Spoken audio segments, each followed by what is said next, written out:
મારી પોતાની વાત કરું કે હું આઈએએસની પરીક્ષા આપતો હતો. મેં એક બે કલેક્ટરોને મારા બનાસકાંઠા જિલ્લામાં જોયેલા અને મને એમ થયું કે મારે આઈએએસ થવું છે ને આઈએએસ થવાથી બહુ બધો ફરક પડે.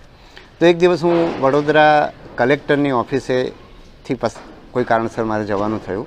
તો એની અંદર મેં એવું જોયું કે કલેક્ટર એન્ડ ડિસ્ટ્રિક્ટ મેજિસ્ટ્રેટ. તો આ ડિસ્ટ્રિક્ટ મેજિસ્ટ્રેટ શબ્દોની મને ખબર નહોતી. એટલે હું પણ વાત કરું કે મેં પણ આઈએએસ પરીક્ષા બહુ સારી છે અને એના આધારે મેં પરીક્ષા આપેલી.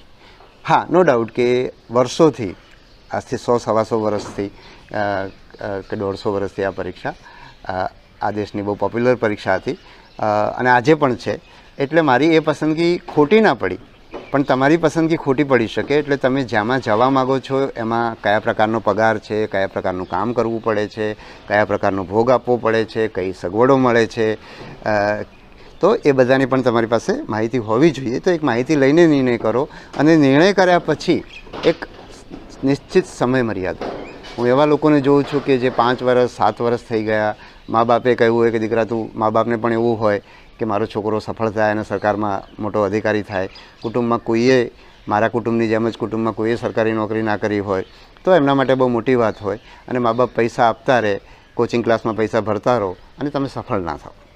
તો સફળ આવા લોકો કે જેમને વર્ષો નીકળી રહ્યા છે, સફળતાની નજીક પણ નથી આવતા, નાનામાં નાની પરીક્ષામાં પણ સફળ નથી થતા. તમે જે લક્ષ્ય રાખ્યું છે એ પરીક્ષા કરતાં સાવ નાની હોય એવી પરીક્ષા, દાખલા તરીકે જીપીએસસી વર્ગ 1-2 માટેની તૈયારી કરતા હો અને તમે જુનિયર ક્લાર્કની પરીક્ષા કે તલાટી જેવી પરીક્ષામાં તમે પાસ ના થાઓ, તો તમારી પરીક્ષાની તૈયારી કરવાની જે પદ્ધતિ છે એ પદ્ધતિમાં ખામી છે, તમારી આવડતમાં ખામી છે, બરાબર. તો એને તમારે રીએક્ઝામિન કરવી પડે અને એને રીએક્ઝામિન કરી એટલે કે નવેસરથી એની ચકાસણી કરો કે હું બરાબર જઈ રહ્યો છું, મારા જે મિત્રો સફળ થઈ રહ્યા છે કયા આધારે સફળ થઈ રહ્યા છે, મારી અંદર શું ખામી છે. અને તમે જાતે નિર્ણય ના કરી શકો તો તમારા બીજા મિત્રોને પૂછો કે હું આ રીતે તૈયારી કરું છું, મારી આ પદ્ધતિ બરાબર છે કે કેમ. ઘણીવાર જે લોકો નિષ્ફળ થાય છે એ લોકો બદલાવ લાવવા તૈયાર નથી હોતા.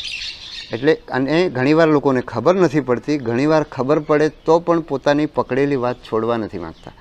જીવનમાં એ લોકો સફળ થાય છે કે જે પરિસ્થિતિ સાથે અનુકૂળ થાય, પરિસ્થિતિ મુજબ બદલાય.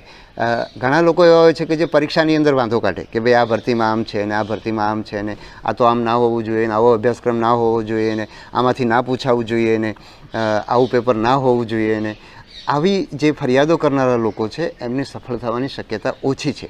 એટલે તમે એ પણ શોધી લો કે તમે એવી ટ્રેપમાં તો ફસાયેલા નથી ને કે હું કરું છું એ જ બરાબર છે, આ વખતે તો આ પરીક્ષામાં આવી ખામી રહી એના કારણે હું પાસ ન થયો, બાકી મારી તૈયારી બરાબર હતી.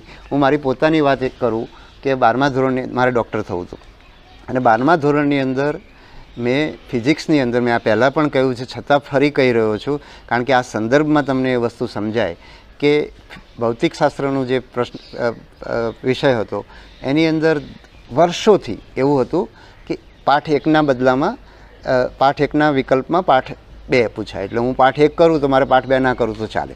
ભૌતિકશાસ્ત્ર મારો અણગમતો વિષય હતો એટલે મેં એમાં એવું કર્યું કે પહેલો પાઠ કર્યો, પછી બીજો ના કર્યો, ત્રીજો કર્યો, જે રીતે ટૂંકમાં અમુક મેં બધું ઓપ્શનમાં કાઢી નાખ્યું.